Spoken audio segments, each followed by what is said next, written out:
August 2025 இல் அலாஸ்காவில் உள்ள south சாயர் பனிப்பாறைக்கு அருகில் நிலச்சரிவு மற்றும் சுனாமியின் வான்வழி தோற்றம் பதிவானது. இது இதுவரை பதிவு செய்யப்பட்டவற்றில் இரண்டாவது மிக உயரமான அலையாக கருதப்படுகிறது. உருகி வரும் பனிப்பாறைகளால் ஏற்பட்ட அபாயங்களை இது நினைவூட்டுகிறது. சுமார் 64 மில்லியன் கன மீட்டர் பாறைகள் கீழே உள்ள நீரில் விழுந்தன. அமெரிக்காவின் போர்ட் எவர்கிலேட்ஸ் பகுதியில் இருந்து சென்ற சொகுசு கப்பலில் நோரா வைரஸ் பரவியுள்ளது.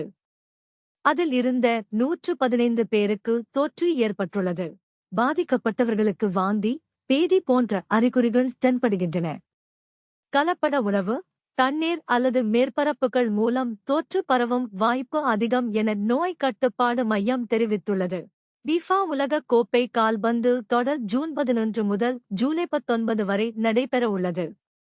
கனடா, மெக்சிகோ, அமெரிக்கா ஆகிய 3 நாடுகள் இணைந்து இந்த தொடரை நடத்துகின்றன. கனடாவில் நடைபெறும் உலகக் கோப்பை கால்பந்து தொடரின் தொடக்க விழாவில் நோரா ஃபதேஹி கலை நிகழ்ச்சியை வழங்குவார். அவர் மைக்கேல் பப்பில் உள்ளிட்ட பலருடன் இணைந்து மேடையில் பங்கேற்க உள்ளார். அமெரிக்கா மற்றும் ஈரான் இடையே அடுத்தகட்ட பேச்சுவார்த்தை எப்போது நடைபெறும் என்பது குறித்த விவரங்கள் வெளியாகியுள்ளன. இந்த பேச்சுவார்த்தை குறித்து 1 மாத காலத்திற்கு 14 அம்சங்கள் கொண்ட புரிந்துணர்வு ஒப்பந்தம் குறித்து பேச திட்டமிடப்பட்டுள்ளது. இந்த பேச்சுவார்த்தைகளில் ஈரானின் அணுசக்தி திட்டம், ஹார்முஸில் நிலவும் பதற்றத்தை குறைத்தல் மற்றும் யுரேனியத்தை மற்றொரு நாட்டுக்கு மாற்றுவது போன்ற விஷயங்கள் இடம்பெற உள்ளன. அமெரிக்க வெளியுறவுத்துறை அமைச்சர் மார்க் ரூபியோ இத்தாலியை சந்தித்து பேச்சுவார்த்தை நடத்தினார். ஈரானின் சர்வதேச கடல்பரப்பு குறித்த உலக நாடுகளின் நிலைப்பாடு குறித்து அவர் கேள்வி எழுப்பினார்.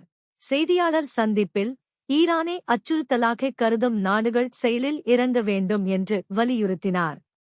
அமெரிக்கா ஆபத்தில் இருக்கும்போது நட்பு நாடுகள் படையை பயன்படுத்த மறுப்பது நேட்டோ கூட்டணியை கேள்விக்குறியாக்குவதாக அவர் கூறினார். அமெரிக்க அதிபர் டிரம்ப் உலக கோப்பை கால்பந்து போட்டிக்கான டிக்கெட் விலை மிக அதிகமாக இருப்பதாக அதிருப்தி தெரிவித்தார். அவர் $1000 கட்டணம் செலுத்த மாட்டார் என்று கூறியுள்ளார்.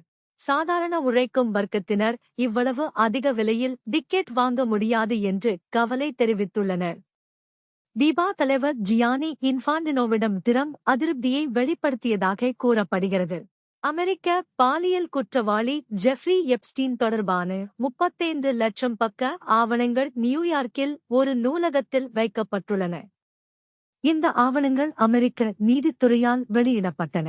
இந்த ஆவணங்கள் 700-க்கும் மேற்பட்ட தொகுதிகளாக காலவரிசைப்படுத்தப்பட்டுள்ளன. நூலகப் பணியாளர்கள் பாதுகாப்பு காரணங்களுக்காக இருப்பிடத்தை வெளியிடவில்லை என்று தெரிவித்தனர். ஷாஹெட் ஆளில்லா விமானங்கள் மற்றும் ஏவுகணைகளில் பயன்படுத்தப்படும் பாகங்களை ஈரான் கொள்முட உதவியதாக குற்றம் சாட்டி அமெரிக்க கருவூலம் சீனா மற்றும் ஹாங்காங் தொடர்புடைய 10 நிறுவனங்கள் மீது தடை விதித்துள்ளது. அமெரிக்கா, இஸ்ரேல் மற்றும் ஈரான் இடையே நடந்த போரை தற்காலிகமாக நிறுத்தியிருந்தாலும் ஹார்முஸ் நீரிணையில் ஏற்பட்டுள்ள பதட்டங்கள் உலகெங்கிலும் எரிபொருள் விநியோகத்தில் தட்டுப்பாட்டை ஏற்படுத்தி விலைகளை உயர்த்தியுள்ளன. ஈரானின் கொசுப்படை எனப்படும் சிறிய, அதிவேக தாக்குதல் படகுகளை பயன்படுத்தி ஹார்முஸ் ஜலசந்தியில் வர்த்தக கப்பல்களின் போக்குவரத்தை கட்டுப்படுத்துவதில் ஈரானின் திறனை வெளிப்படுத்தியுள்ளது. இந்த சிறிய கப்பல்களும் அவற்றின் ஆயுதங்களும் அமெரிக்க இராணுவத்திற்கு பெரும் சவாலாக விளங்குகின்றன. இவை உலகளாவிய எரிசக்தி விநியோக பாதையில் ஈரானின் பிடியை தக்கவைக்க பயன்படுத்தப்படுகின்றன.